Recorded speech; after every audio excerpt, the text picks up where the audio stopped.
오늘 저희 주신 말씀 이사야서 45장 1절에서 13절 말씀입니다. 이사야서 45장 1절에서 13절 말씀입니다. 제가 먼저 읽고 교독해서 읽도록 하겠습니다. 여호와께서 그의 기름 부음을 받은 고레스에게 이같이 말씀하시되 내가 그의 오른손을 붙들고 그 앞에 열국을 항복하게 하며 내가 왕들의 허리를 풀어 그 앞에 문들을 열고 성문들이 닫히지 못하게 하리라. 내가 너보다 앞서가서 험한 것을 휘황하게 하며 논문을 쳐서 부수며 재배점을 꺾고 내게 흑암 중에 보화와 은밀한 곳에 숨은 재물을 주어 내 이름을 부르는 자가 나 여호와 이스라엘의 하나님인 줄을 내가 알게 하리라. 내가 나의 종 야곱 내가 택한 자 이스라엘 곧 너를 위하여 내 이름을 불러 너는 나를 알지 못하였을지라도 내게 칭호를 주었노라. 나는 여호와라. 나 외에 다른 이가 없나니 나밖에 신이 없느니라. 너는 나를 알지 못하였을지라도 나는 내 띠를 동일 것이요 때뜨는 곳에서든지 지는 곳에서든지 나밖에 다른 이가 없는 줄을 알게 하리라. 나는 여호와라 다른 이가 없느니라. 나는 빛도 짓고 어둠도 창조하며 나는 평안도 짓고 환난도 창조하나니 나는 여호와라. 이 모든 일들을 행하는 자니라 하였노라. 하늘이여 위로부터 공의를 흐리며 구름이여 위를 부를지어다. 땅이 열려서 구원을 사투게 하고 공의가 함께 분노케 할지어다. 나 여호와가 이 일을 창조하였느니라. 질그릇 조각 중 한 조각 같은 자가 자기를 지으신 이와 더불어 다툴진대 화 있을진저 진흙이 토기장에게 너는 무엇을 만드느냐 또는 내가 만든 것이 그는 손이 없다 말할 수 있겠느냐. 아버지에게는 무엇을 낳았소 하고 묻고 어머니에게는 무엇을 낳으려고 태산에 수료하였소 하고 묻는 자는 다 있을진저. 이스라엘의 거룩하신 이 곧 이스라엘을 지으신 여호와께서 이같이 이르시되 너희가 장래일을 내게 물으며 또 내 아들들과 내 손으로 한 일에 관하여 내게 명령하려느냐. 내가 땅을 만들고 그 위에 사람을 창조하였으며 내가 내 손으로 하늘을 펴고 하늘의 모든 군대에게 명령하였다. 같이 읽겠습니다. 내가 공의로 그를 일으킨지라 그의 모든 길을 곧게 하리니 그가 나의 성읍을 건축할 것이며 사로잡힌 내 백성을 값이나 갚음이 없이 놓으리라. 만군의 여호와의 말이니라 하셨느니라. 아멘. 하나님의 앞서 일하심을 따라가라 라는 제목으로 오늘 나누겠습니다. 이사야서 40장 이후의 내용은 하나님이 친히 모든 것을 이끄시고 진행하시고 세우신 계획을 마무리하면서 택하신 이스라엘을 회복시키시고 택하신 이스라엘을 통하여서 또 다른 준비를 시작하시는 내용이 이사야서 40장 이후의 내용입니다. 지난 시간에 하나님은 이스라엘을 향해서 자신을 기억하라 라고 말씀하시고 종으로서의 일을 감당한 이스라엘, 그 이스라엘을 잊지 않겠다 말씀하십니다. 사실 구약 전체의 내용을 잘 보면 이스라엘 민족은 종으로서의 일을 잘 감당하지 못한 것이 아닌가라는 생각이 들 정도로 많이 하나님을 배반하고 우상을 섬기고 하나님의 말씀에 순종하고 불평과 불만을 하는 것을 볼 수가 있습니다.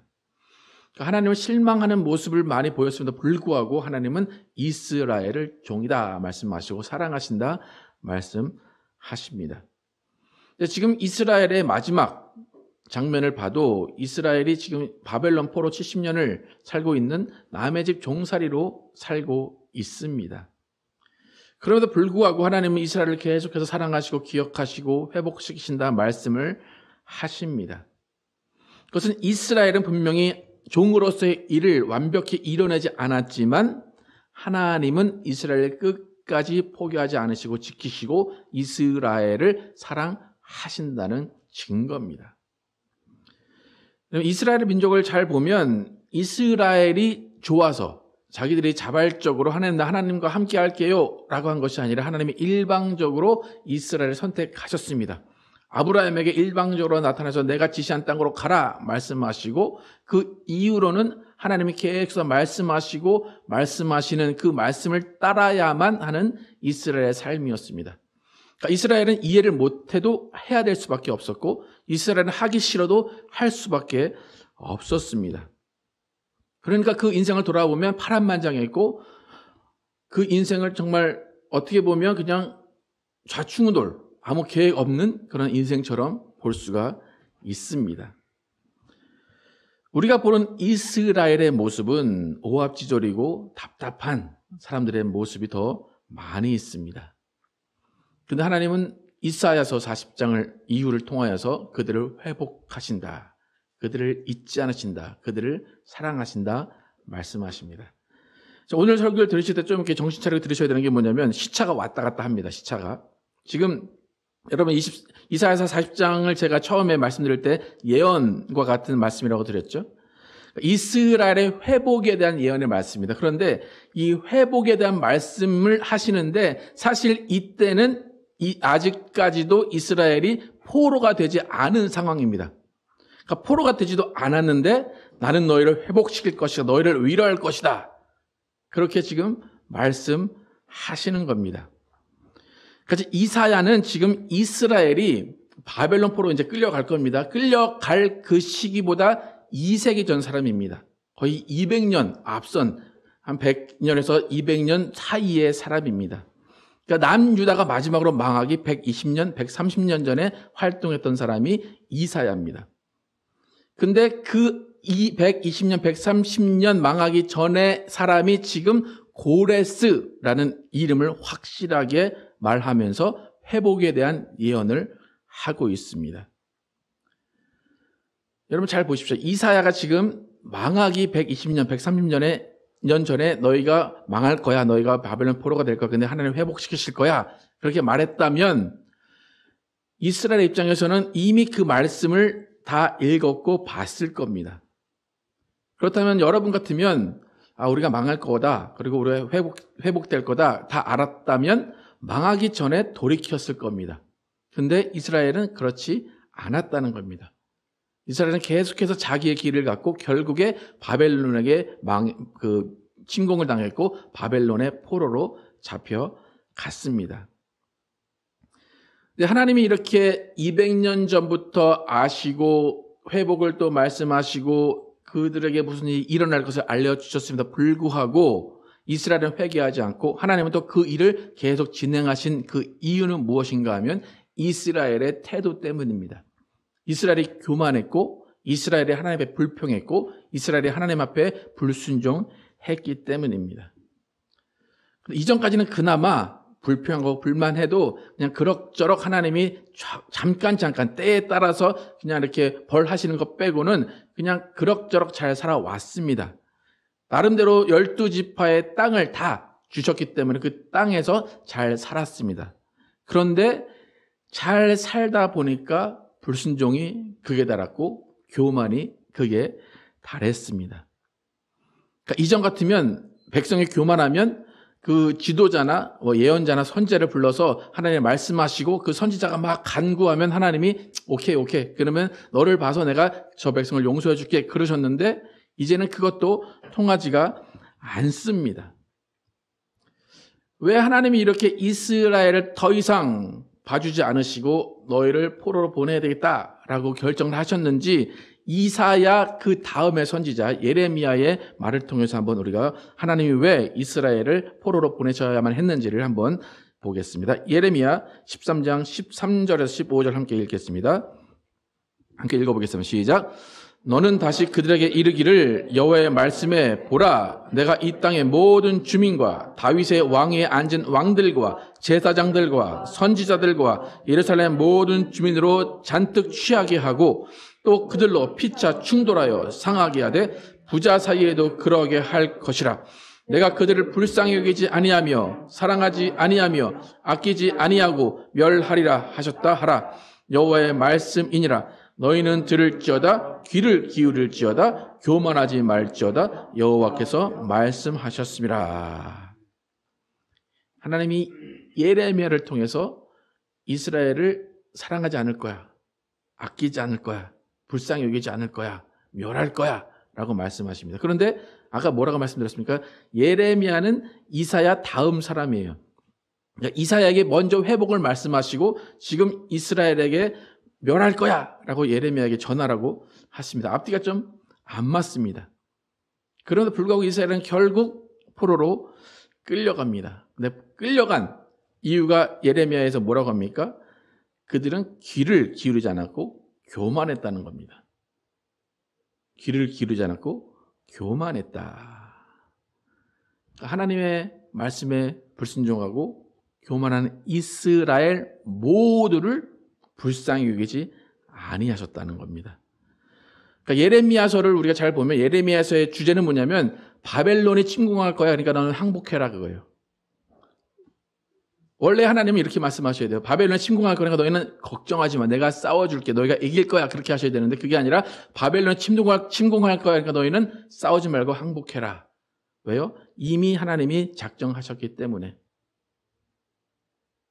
그러니까 하나님은 그 모든 계획을 세워놓으셨는데 조금 순서가 다르게 회복 먼저 말씀하시고 지금 멸망을 말씀하십니다. 결국 예레미야의 말씀하신 대로 이스라엘은 바벨론의 포로로 끌려갑니다.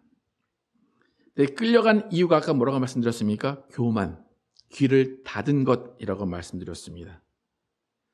이스라엘이 교만했다.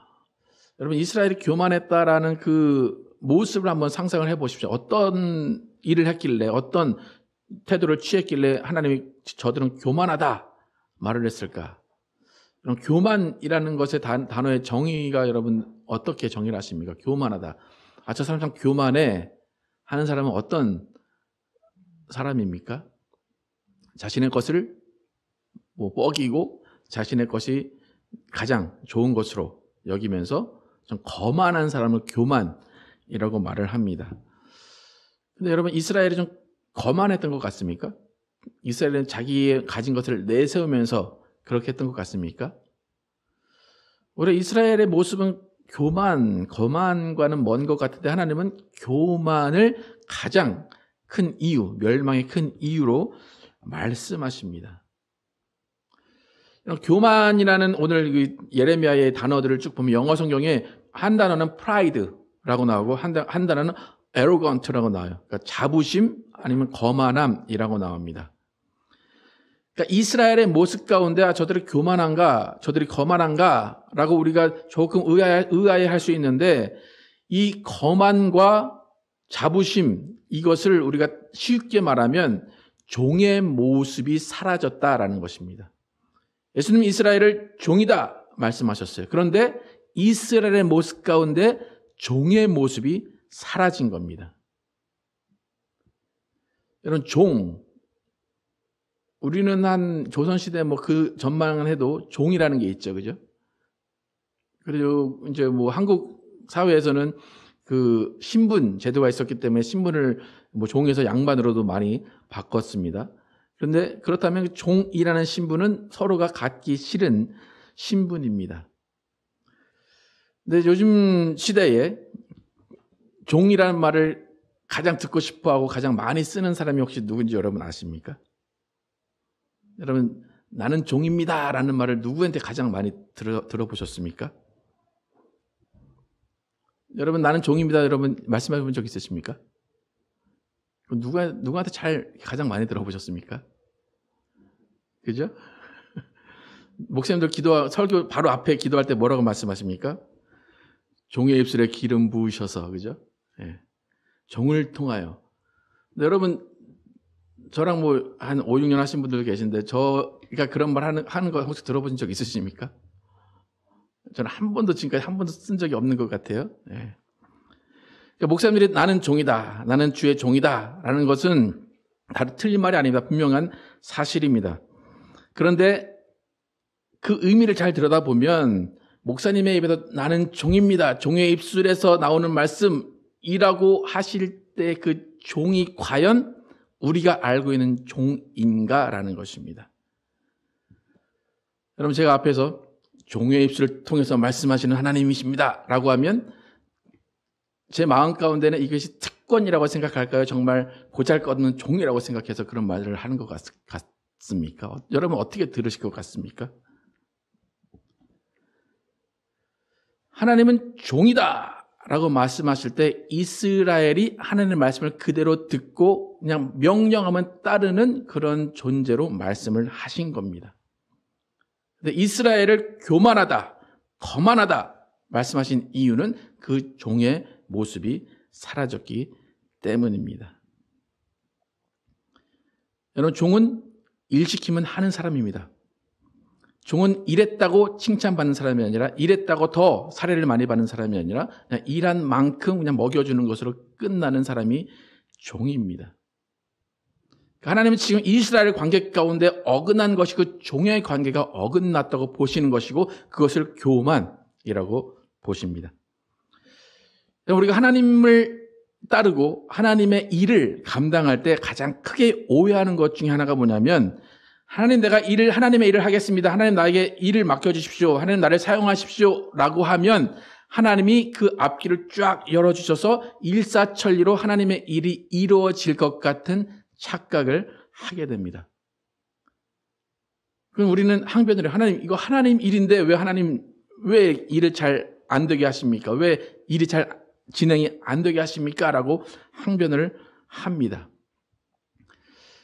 여러분, 하나님의 일을 가장 많이 감당한 분은 예수님일 겁니다. 예수님이 하나님 아버지 내가 이 땅에 내려가겠습니다. 하나님의 종으로 내려가겠습니다. 그리고 내려오셨어요. 근데 정말로 내려오셨는데 처음에 시작이 어디였습니까? 말구유였어요. 참 이게 말구유. 오케이, 그럼 말구유를 시작해서 좀 좋아지겠지. 근데 끝은 뭡니까? 십자가입니다. 그 가장 악질 범죄를 저지른 자들이 달리는 십자가에 달렸습니다. 예수님은 그것을 이해하면서 달리셨을까요? 여러분, 예수님의 모습 어땠습니까? 땀방울이 핏방울같이 되도록 기도하면서 뭐라고 했어요? 이 잔을 내게서 옮기시옵소서. 하나님의 아들조차도 하나님이 일하실 때 이 정도는 아니어야 되는데 라고 생각하시는 것 같습니다. 제가 이제 건축을 해보니까 그 마음이 이해가 가요. 제 집 짓는 거 아니잖아요, 그죠? 저희 집 짓는 거 아니잖아요. 하나님 집 짓자고 하는 건데, 지금 저희 건축 상황을 보면 역사적으로 최악인 상황입니다, 지금. 건축 자재가 없고, 공사 지을 사람이 없고, 건축 자재가 계속 올라가다 보니까 이 일이 진행이 되지가 않습니다. 원래 저를 보시면 저 스트레스를 잘 안 받는 사람이거든요.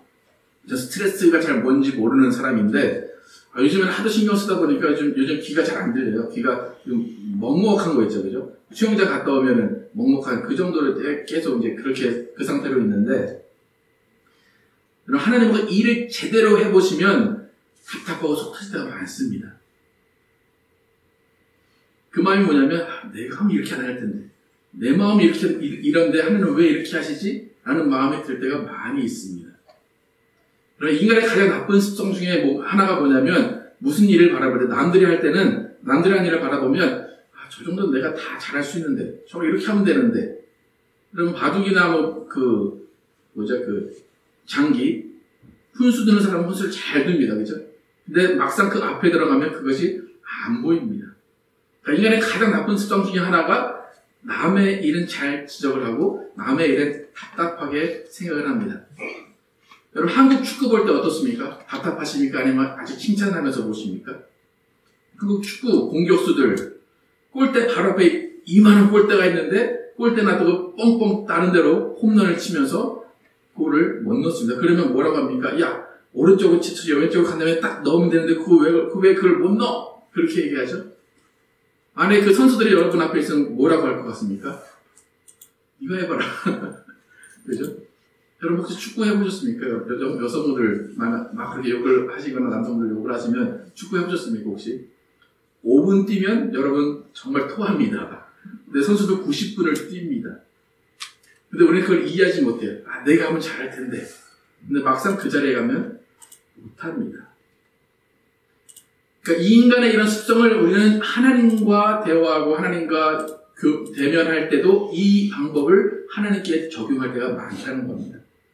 하나님이 우리 가운데 일하시는 건 알아요. 하나님의 일을 내가 감당한다는 건 알아요. 근데 하나님이 일하시는 게 참 못마땅하고 답답할 때가 많다는 겁니다. 그러니까 이스라엘의 지금 그런 모습이에요. 하나님이 가라 해서 갔어요. 하나님의 일을 맡아서 했어요. 그런데 막상 해보니까 자신들의 생각과는 다른 거예요. 그러니까 애굽에서 고생할 때도 불평했고 출애굽시켜서 좀 좋아하다가 그 다음에 먹을 것 없으니까 불평하고 가나안에 들어가서 딱 도착했는데 그 앞에 사람들이 너무 장대하니까 그 앞에서 불평하고 계속해서 불평과 불만을 끊이지 않는 모습이 이스라엘의 모습입니다. 그것은 뭐냐면 내가 생각했던 건 다르다는 거예요. 하나님이 가라 했으면 그 길은 정말로 금길이어야 되는데 그 길은 금길이 아니었다는 겁니다. 오히려 고생하는 길이었다는 겁니다.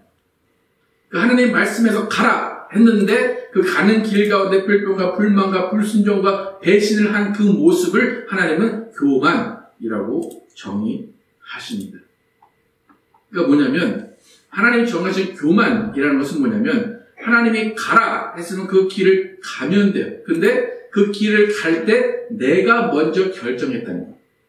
이렇게 해주셔야 되는데 이게 최선인 것 같은데 난 이걸 바라는데 하나님 왜 그걸 안 해주시지? 그러니까 하나님보다 앞서갔다는 거예요. 모든 일을 내가 미리 결정하고 하나님이 그것을 지원해 주기를 바랬다는 것입니다. 그것이 바로 교만입니다. 여러분 하나님과 일을 할 때 하나님을 섬길 때 어떤 방법으로 일을 하십니까? 하나님 말씀하시면 그 말씀에 순종하겠습니다. 그렇게 하십니까? 아니면 하나님 내가 이런 계획을 세워놨었는데 하나님 이 계획대로 해주십시오 라고 말씀을 하십니까?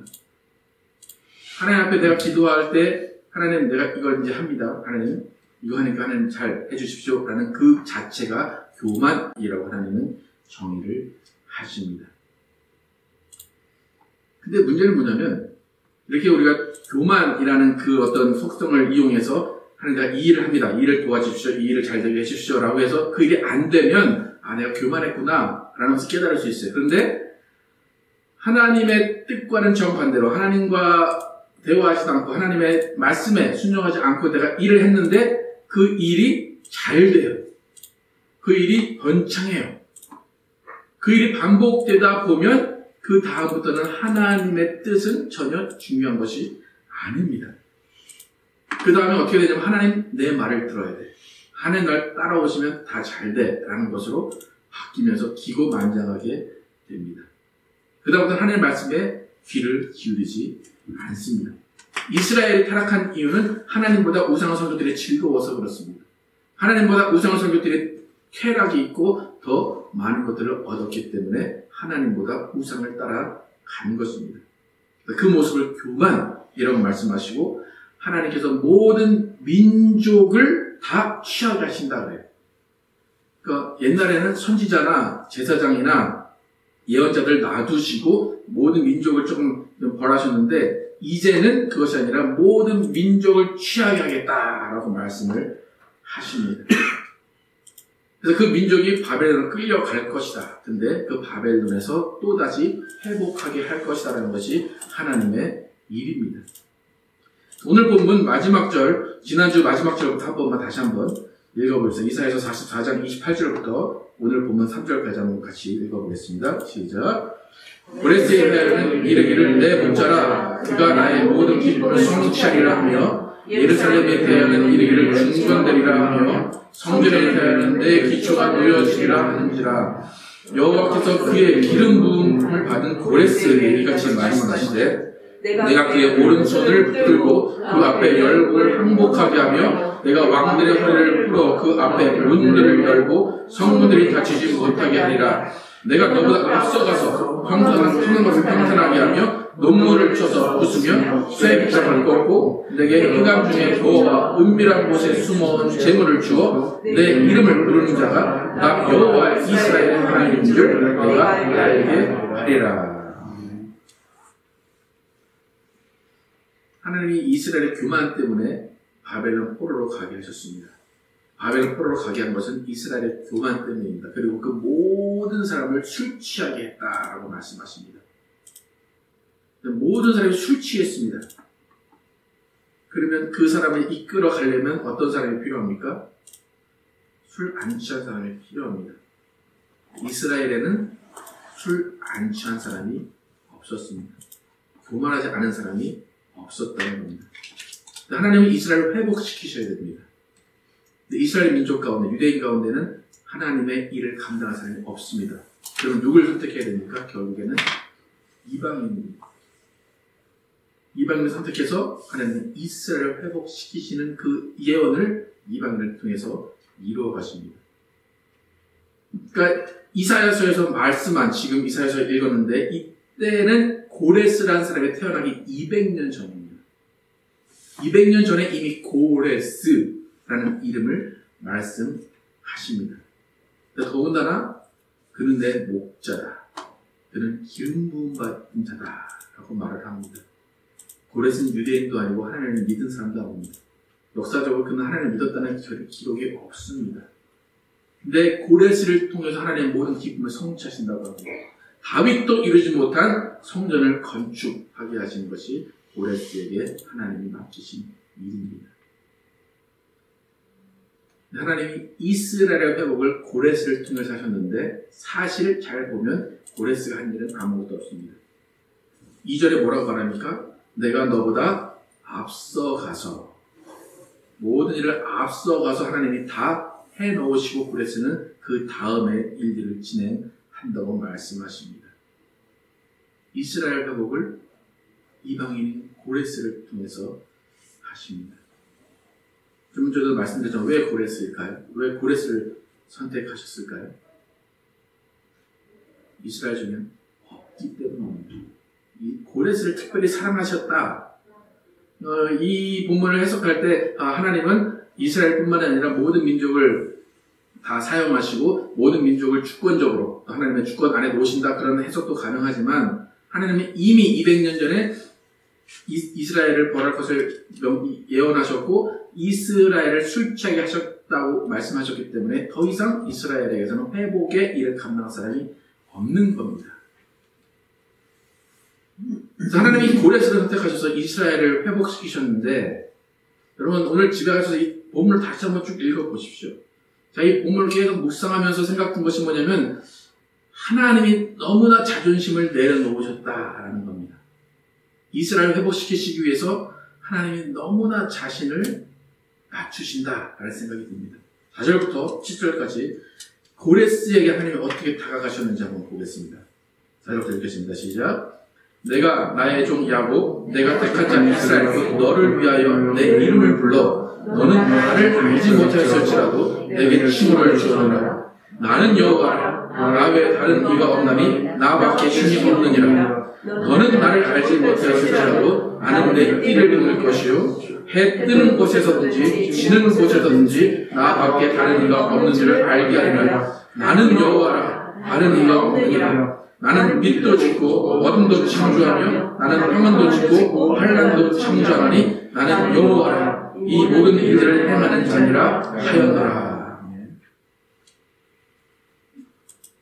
그 수많은 하나님을 알고 있는 하나님이 택하신 하나님을 따르는 이스라엘 하나님을 잘 알고 있는 모든 사람을 놔두고 너나 잘 모르지?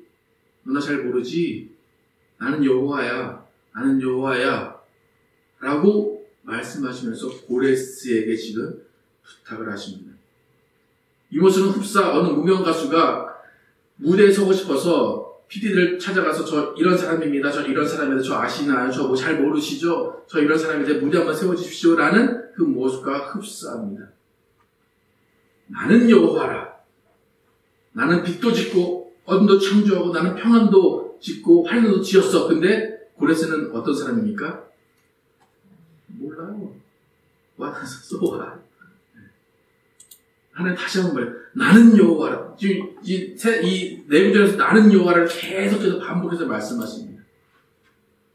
나는 너를 아는데 너 나 잘 모르지? 너 나 잘 모르지? 근데 네가 해줄 일이 있어. 이스라엘 회복시켜야 되고 성전을 건축해야 돼. 그것이 네가 해줄 일이야.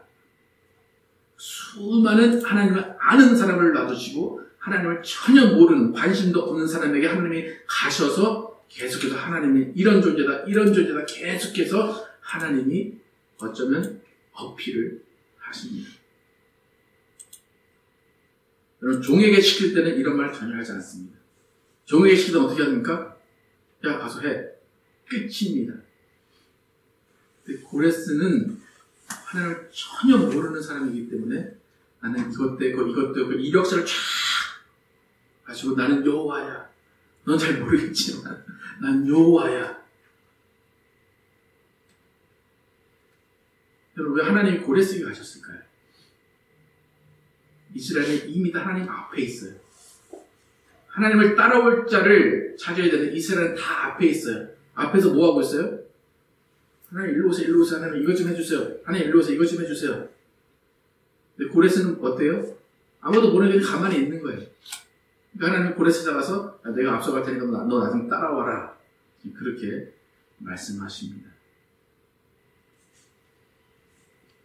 여러분의 삶이 어떻습니까? 여러분의 하나님께 섬기는 모습이 어떻습니까? 여러분의 일을 성취하기 위해서 하나님을 이용하고 하나님 이루어오십시오. 하나님 이걸 해줘야 됩니다. 라고 하나님께 말씀하고 계십니까? 아니면 하나님의 일을 이루십시오. 나는 하나님 뒤에 있겠습니다. 그렇게 말씀을 하십니까? 지금 수많은 교회들이 있습니다. 수많은 교회가 신앙생활을 합니다. 수많은 교회를 하나님은 분명히 사랑하십니다. 하지만 수많은 교회가 지금 빛과 소금의 역할을 하지 못하고 있기 때문에 하나님은 수많은 교회의 회복을 원하십니다. 근데 과연 그 회복은 교회를 통해서 이루어질 수 있냐는 것입니다. 교회를 회복시킬 교회가 남아있냐는 것입니다. 저는 이 말씀을 통해서 묵상할 때 교회의 회복은 교회를 통해서가 아니라 이방인, 어쩌면 불교, 어쩌면 다른 종교를 통해서 이루어질 수도 있겠구나라는 생각을 하게 됐습니다. 왜요? 교회들이 다 하나님 앞에 있기 때문에. 자신의 성공을 위해서 하나님을 이용하고 있기 때문입니다. 여러분, 하나님을 앞에 가게 하시기 바랍니다. 앞서 행하시는 하나님을 따라 가시기를 축복합니다. 그러기 위해서 하나님께 귀를 기울여야 됩니다. 하나님이 지시하는 곳으로 가야 됩니다. 하나님이 하라는 일을 하셔야 됩니다. 하나님이 부르는데 하나님 바쁘니까 가만히 계세요. 그것이 아니라 24시간 귀를 열고 하나님이 행하라고 하는 그 일을 행해야 됩니다. 종에게는 이유를 설명하지 않습니다. 종은 항상 대기하고 있습니다. 여러분 어떻습니까? 여러분 교만하십니까? 아니면 겸손하십니까? 여러분 참 나는 겸손해 라고 말을 많이 하시죠. 그죠? 나는 겸손한 것 같아. 근데 우리의 일상은 어떻습니까? 아니 왜 이거 안 해줘요? 왜 이거 안 해줘요? 왜 이거 안 들어줘요? 그렇지 않습니까? 하나님의 회복은 겸손함으로 이루어집니다. 하나님은 교만한 자를 미워하신다고 말씀하셨습니다. 하나님의 회복은 반드시 이루어져야 됩니다. 하나님이 원하시는 겁니다. 그런데 이스라엘 중에 없었다는 것이 문제입니다. 그래서 고레스를 통해서 오히려 그를 목자라, 그를 기뻐하는 자라, 기름 부음 받은 자라 라고 말씀하시면서 이스라엘을 회복시키십니다. 여러분 절대로 하나님 앞에 하나님 앞에서 일하지 마시고 오직 하나님 뒤에서 순종하고 믿음과 충성으로 하나님의 종으로서 하나님의 종으로의 역할을 감당하시는 여러분과 제가 되길 예수 이름으로 축복합니다.